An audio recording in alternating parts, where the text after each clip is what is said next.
Okay, well, we're with the witness now, Tony Topping's UFO Diaries, and we're just reviewing this rather historic incident that happened in my town in 1957.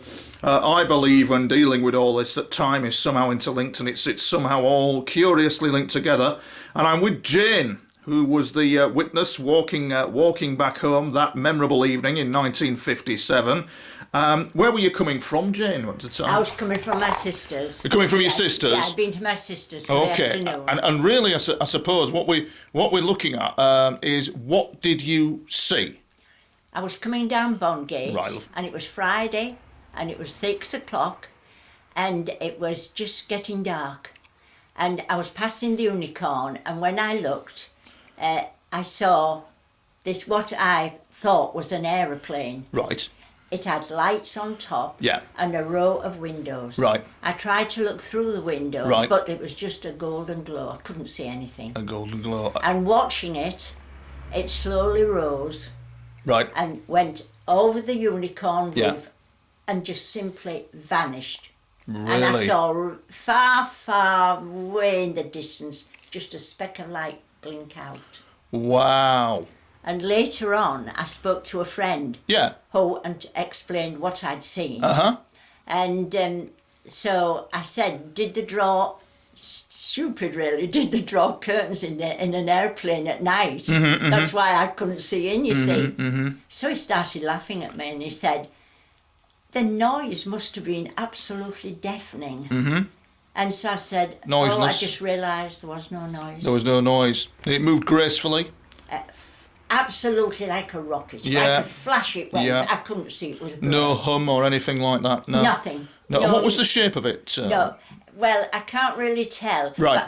But there was no tail. When I've seen a real aeroplane at an airport now, it was nothing like that. And it wasn't half the size. It had no tail and no So it was nose. like a flying saucer. Yeah, it was, Right. definitely. Wow. And it just fit in the field Wow. at the side of the Unicorn. Wow. There was a field there then. Sorry. there. Well, in 2001, there was an incident that I was involved with in that field right over there. There was a field in the distance there that I was involved with, which involved two jets and a UFO.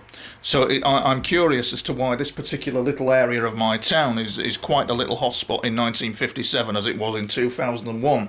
And we could probably guarantee that I could maybe go out Yes. tonight and maybe film something. I'm just absolutely fascinated. And you haven't had anything since then, darling? Nothing. Nothing at all. No. Very interesting indeed. But it's definitely what I saw. And it's definitely what you saw. Oh, definitely. How interesting. Yes. And your sons haven't had any incidents, or your daughters, or any family that you have?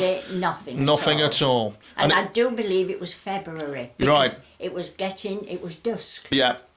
And Right. it was 6 o'clock Friday. And so I do think that was the time of year. Right. And it was just What was the getting- height of it over the pub, do you know?